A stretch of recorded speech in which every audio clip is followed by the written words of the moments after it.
El Instituto Mexicano de la Radio presenta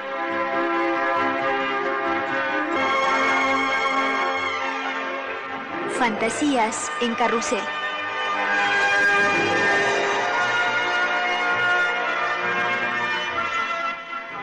Un programa literario con René Avilés Favila.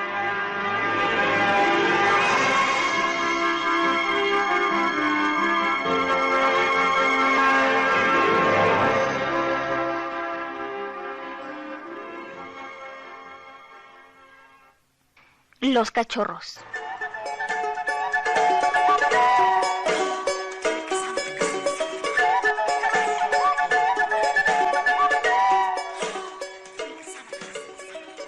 Todavía hay pantalón corto ese año. No fumábamos. Entre todos los deportes preferían el fútbol. Y estábamos aprendiendo a correr olas, a zambullirnos desde el segundo trampolín. Y eran traviesos, lampiños, curiosos, muy ágiles, voraces. Ese año, cuando Cuéllar entró al colegio Champagnat, apareció una mañana, a la hora de la formación, de la mano de su papá. Y el hermano Lucio lo puso a la cabeza de la fila porque era más chiquito todavía que Rojas. Y en la clase de Leoncio lo sentó atrás con nosotros. En esa carpeta vacía, jovencito. ¿Cómo se llamaba? Cuéllar. ¿Y tú? Choto. ¿Y tú? Polo. ¿Y tú? Mañuco. ¿Y tú? Lalo. ¿Miraflorino? Sí. Desde el mes pasado, antes vivía en San Antonio y ahora en Mariscal Castilla, cerca de Sina. Era chaconcito, pero no sobón. La primera semana salió quinto y la siguiente tercero y después siempre primero accidente. Ahí comenzó a flojear y a sacarse malas notas. Los 14 incas, Cuéllar, decía el hermano Leoncio, y él se los recitaba sin los mandamientos, las 3 estrofas del himno marista, la poesía Mi bandera de López Albuja, sin respirar. ¿Qué, Cuéllar?, le decía Lalo y el hermano. Muy buena memoria, jovencito. ¿Y a nosotros? ¡Aprendan, bellacos! Él se lustraba las uñas en la solapa del saco, a toda la clase por encima del hombro sobrándose. Pero de a mentiras. Solo era un poco loquibambio y juguetón. Y además, buen compañero. Nos soplaba en los exámenes. Los recreos nos convidaba a chupetes, ricacho, tufis. Suertudo, le decía Choto, te dan más propinas que a nosotros 4.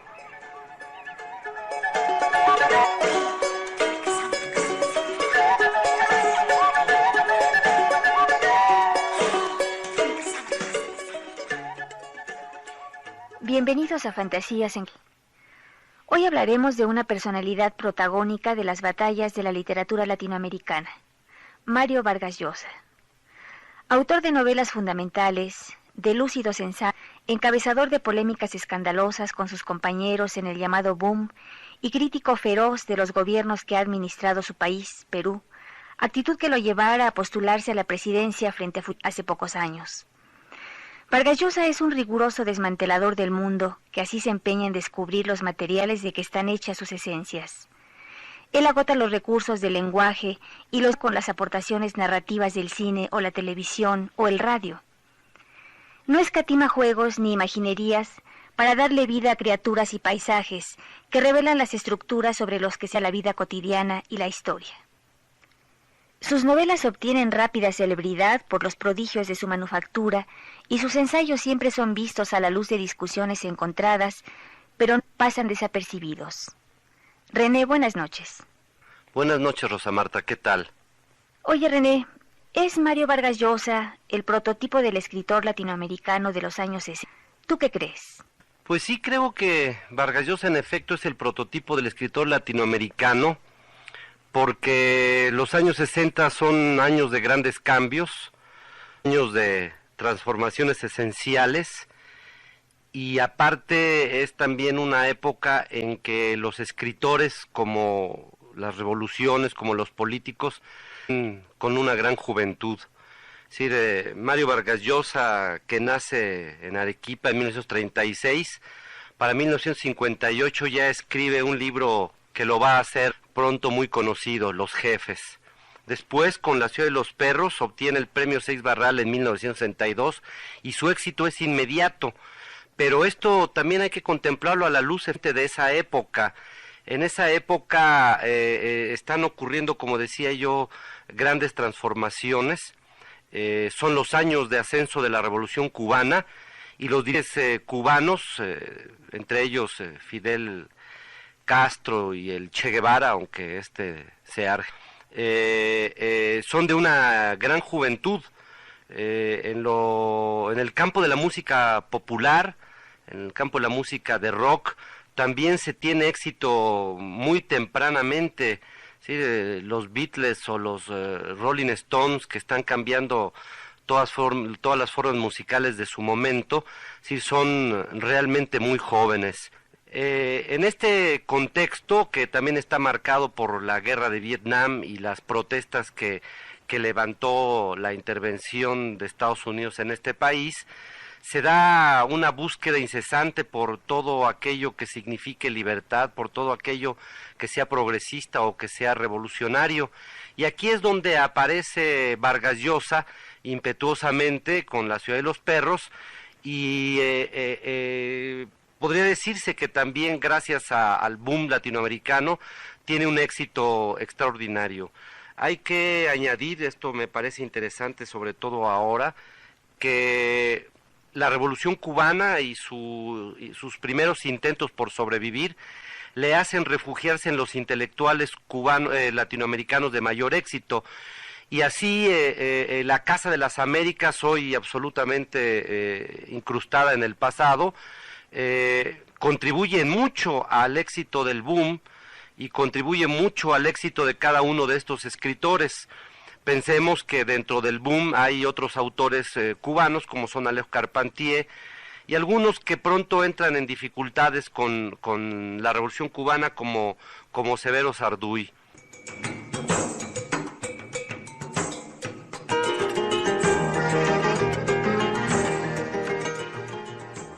Cuéllar además era terco y se moría por jugar en el equipo de fútbol. Se entrenó tanto en el verano que al año siguiente se ganó el puesto de interior izquierdo en la selección de la clase. Mens sana in corpore sano, decía el hermano Agustín. ¿Ya veíamos? Se puede ser buen deportista y aplicado en los estudios. Que siguiéramos su ejemplo. ¿Cómo le has hecho?, le decía Lalo. ¿De dónde esa cintura, esos pases, esa codicia de pelota, esos tiros al ángulo? Me entrenó mi primo el Chispas y mi papá me lleva al estadio todos los domingos y ahí, viendo a los cracks, les aprendí los trucos. ¿Captan?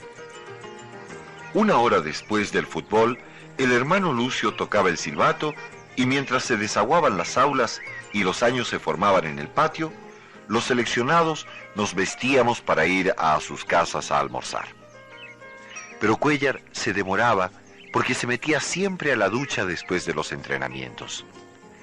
A veces ellos se duchaban también, pero ese día, cuando Judas, el perrazo del celador del colegio, se apareció en los camerines, solo Lalo y Cuéllar se estaban bañando. Chotos, Chingolo y Mañuco saltaron por las ventanas. Lalo chilló, se escapó. Mira, hermano, y alcanzó a cerrar la puertecita de la ducha en el hocico mismo del danés. Ahí, encogido, losetas blancas, azulejos y chorritos de agua, temblando, oyó los ladridos de Judas, el llanto de Cuéllar, sus gritos, y oyó aullidos, saltos, choques, resbalones, y después solo ladridos, y un montón de tiempo después, les juro, el bozarrón del hermano Lucio, las lisuras de Leoncio, los carambas, ¡Dios mío!, fueras, zapes, largo, largo, la desesperación de los hermanos, su terrible susto.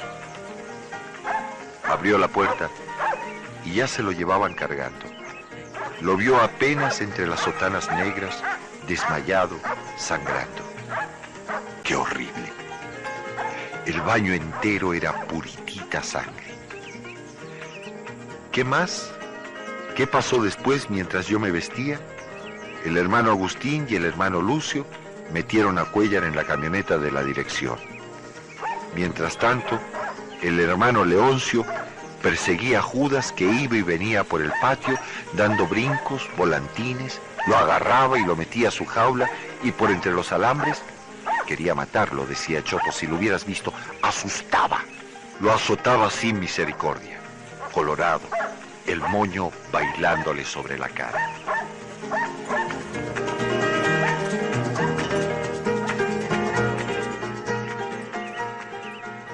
La operación duró 2 horas. Fíjate cuántas vacaciones. ¿Qué más quieres?, le había dicho el doctor. Pobre Cuéllar. Qué dolor tendría. Si un pelotazo ahí sueña a cualquiera, ¿cómo sería un mordisco? Y sobre todo, piensa en los colmillos que se gasta Judas. Pobre Cuéllar, decía Choto. Ya podría lucirse en el campeonato que empieza mañana. Y Mañuco, tanto entrenarse en balde. Y lo peor es que, decía Lalo, esto nos ha debilitado al equipo. Hay que rajarse si no queremos quedar a la cola, muchachos. Juren que se rajarán.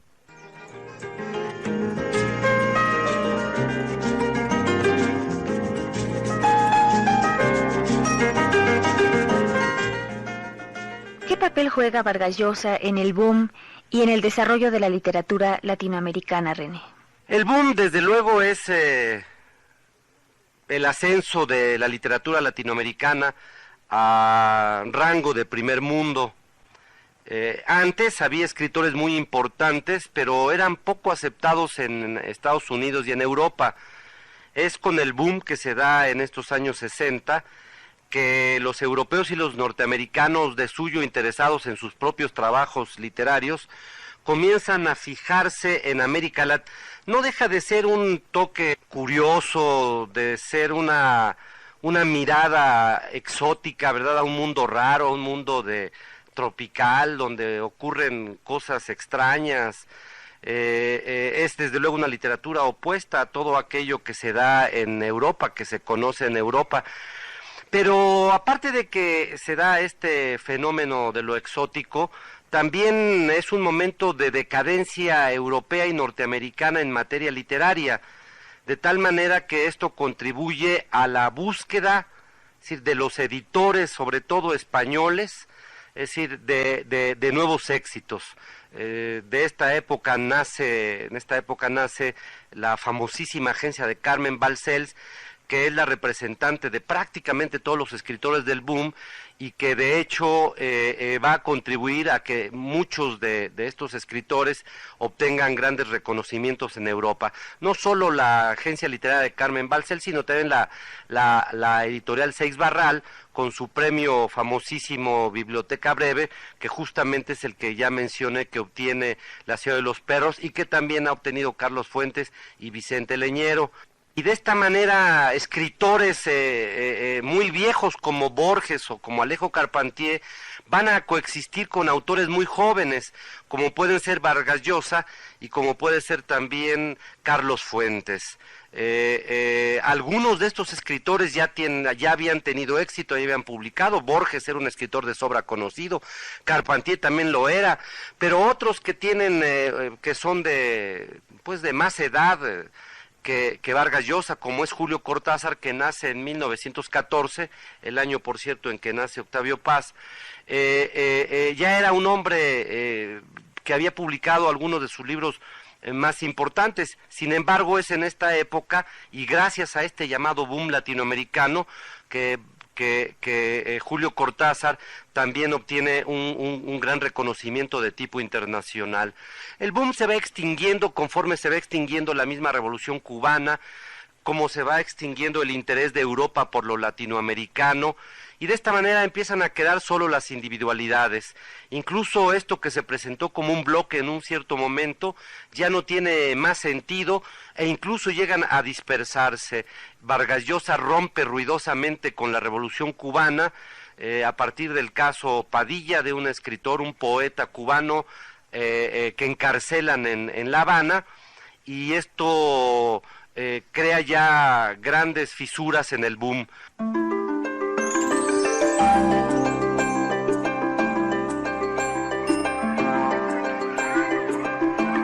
Mucho después comenzaron a llamarle Pichulita. El apodo nació en la clase. ¿Fue el sabido de Gumuncio el que lo inventó? Claro, ¿quién iba a ser? Y al principio, Cuellar. Hermano, están diciendo una mala palabra, como un marica, una cosa fea, hermano. En los recreos, los alumnos de otros años le decía Pichulita, ¿qué hubo? Y se quejaba y también se enfurecía. ¿Qué has dicho? Pichulita he dicho. Repite a ver si te atreves. Pichulita, ya me atreví, a ver qué pasa.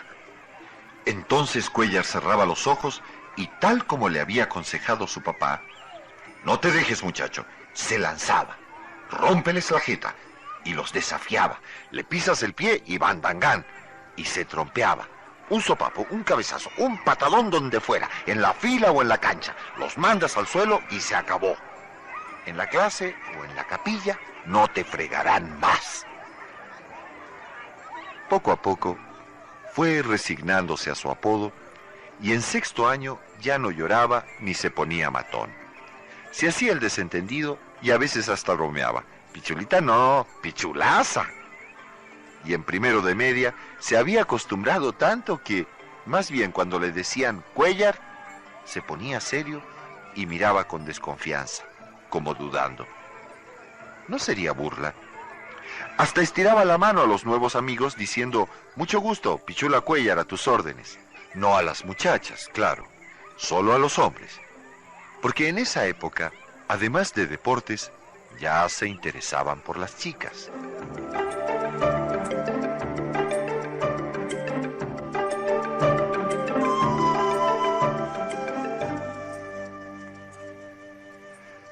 ¿Cuáles serán, René, las influencias de Vargas Llosa? ¿Los libros o los hechos que lo formaron como escritor? Pues mira, realmente Vargas Llosa es un hombre de una gran cultura literaria. Es un lector desde las novelas de caballería. Él es el que prologa Tirán lo Blanc, al que consideraba Cervantes la mejor novela de todos los tiempos. Y es también un admirador de Flaubert, por ejemplo, sobre quien escribe, pero es también un atento lector de la gran literatura del siglo XX. Si nosotros recordamos su libro de ensayos, La verdad de las mentiras, notaremos que ahí selecciona a los grandes novelistas del siglo XX, como Joyce, como Hermann Hesse, como Thomas Mann, Faulkner, Fitzgerald, Nabokov, Hemingway, en fin, una gran cantidad de autores que evidentemente son influencias benéficas en Mario Vargas Llosa. Creo que lo más importante se encuentra en la literatura francesa del siglo XIX, pero pues es, repito, un hombre de una vasta cultura que estudia incluso letras. Recordemos que él se va a doctorar con una tesis sobre García Márquez, que se llama justamente así, se llama García Márquez, la historia de un decidido, y consecuentemente es un hombre atento, de tal manera que pues las influencias de Vargas Llosa, francamente, una gran cantidad de libros y de autores son los que lo han formado literariamente, librescamente. Los hechos, bueno, los hechos están en sus novelas. Los hechos son su infancia y juventud en Lima, y después, bueno, pues todas esas realidades, todas esas maravillas que él nos cuenta en sucesivas novelas.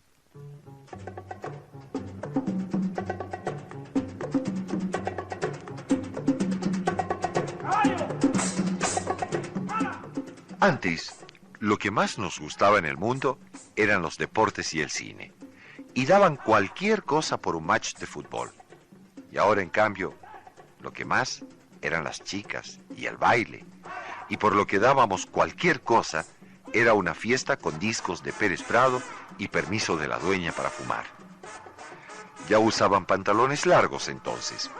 Nos peinábamos con gomina y habían desarrollado, sobre todo Cuellar, que de ser el más chiquito y el más enclenque de los 5, pasó a ser el más alto y el más fuerte.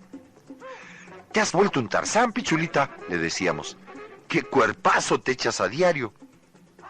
Fue entonces cuando Cuellar comenzó a hacer locuras para llamar la atención, por la cosa de nuestras enamoradas. Él se volvía más lacónico y esquivo con las muchachas, también más loco. Aguó la fiesta de cumpleaños de Pussy arrojando cohetes por la ventana. Sus locuras le daban mala fama. Al año siguiente, cuando Chingolo y Mañuco estaban ya en primero de ingeniería, Lalo en premédicas y Choto comenzaba a trabajar en la casa Wise, llegó a Miraflores Teresita Arrarte. Cuéllar la vio y, por un tiempo al menos, cambió. ¿En qué maldita hora vino Teresita al barrio? Él se había conformado y ahora está desesperado. Y Mañuco decía, pero a lo mejor, más tarde, la ciencia adelantaba tanto, ¿no? Descubrirían algo. Y Lalo, no. Su tío el médico le había dicho que no hay forma. No tiene remedio.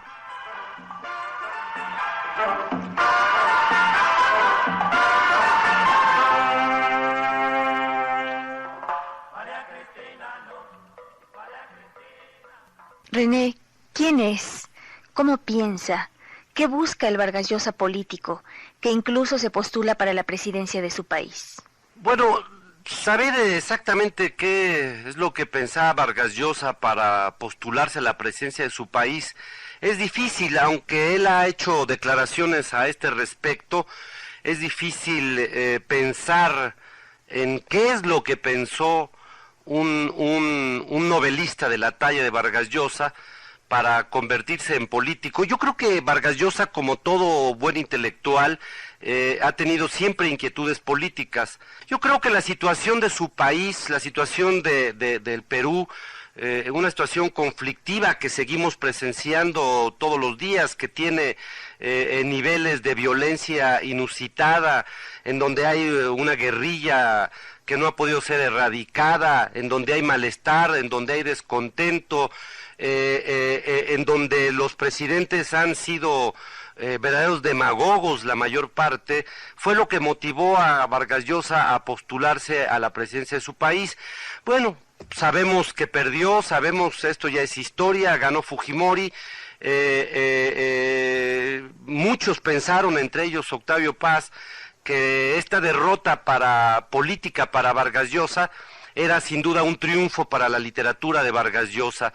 Yo no sé si esto sea cierto. Yo creo que, como en algún momento señaló Vicente Leñero, toda experiencia enriquece a un literato, y es seguro que pronto tendremos novelas de Vargas Llosa en donde nos narre la experiencia que tuvo como político. Vargas Llosa es un hombre que tiene una actividad política quizás producto de las experiencias que él ha tenido como habitante de un país sumamente inestable como es el Perú.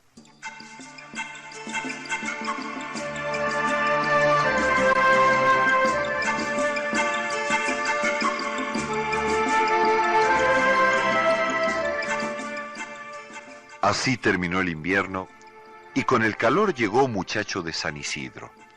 Tenía un Pontiac y le cayó a Teresita a fines de enero y ella que dice que sí. Pobre Pichulita, decíamos, qué amargada. Y de Tere, qué coqueta, qué desgraciada, qué perrada le hizo. Pero las chicas la defendían. Bien hecho, ¿de quién iba a ser la culpa sino de él? ¿Hasta cuándo iba a esperar la pobre Tere que se decidiera? ¿Qué va a ser una perrada? Al contrario, la perrada se la hizo él. La tuvo perdiendo su tiempo, tanto tiempo. Además, Cachito era muy bueno y muy simpático, y pintón. Y Cuéllar, un tímido y un maricón. Entonces Pichula Cuéllar volvió a las andadas. Se perdió, decíamos. Y las chicas, pobre de su madre. Y ellos, ¿sabes que ahora se junta con rosquetes, cafichos y pichicateros? Pero los sábados salía siempre con nosotros. Cuando Lalo se casó con Chabuca, el mismo año que Mañuco y Chingolo se recibían de ingenieros, Cuéllar ya había tenido varios accidentes. El polvo siempre andaba abollado, despintado, las lunas rajadas. Se dedicó un poco al deporte, y ellos lo hace solo para figurar. Y él nunca más fue como antes. Mañuco se casó, se le mandó el parte sin invitación. Y él no fue a la despedida. Y cuando Chingolo regresó de Estados Unidos, casado con una gringa bonita y con 2 hijos que apenitas champurreaban el español, Cuéllar ya se había ido a la montaña a sembrar café, decían. Y cuando venía a Lima y lo encontraban, apenas nos saludábamos.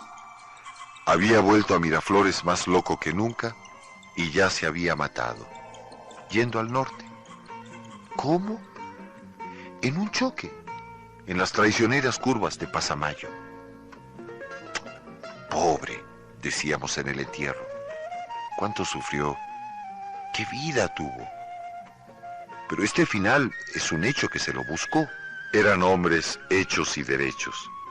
Ya teníamos todos mujer, carro, hijos que estudiaban en el Champagnat, la Inmaculada o el Santa María. Y comenzábamos a engordar y a tener canas, barriguitas, cuerpos blandos, a usar anteojos para leer, a sentir malestares después de comer y de beber. Y aparecía ya en sus pieles algunas pequitas, ciertas arruguitas.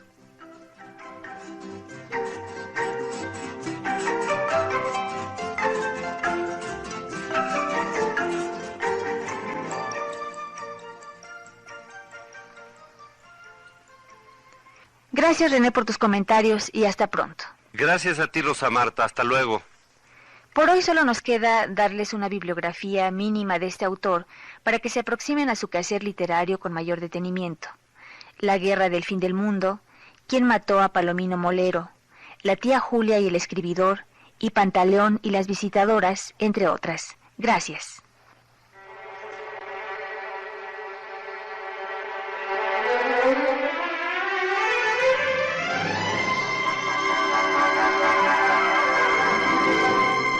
El Instituto Mexicano de la Radio presentó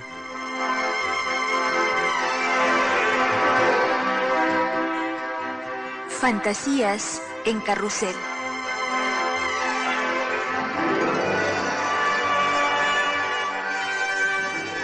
un programa literario con René Avilés Favila.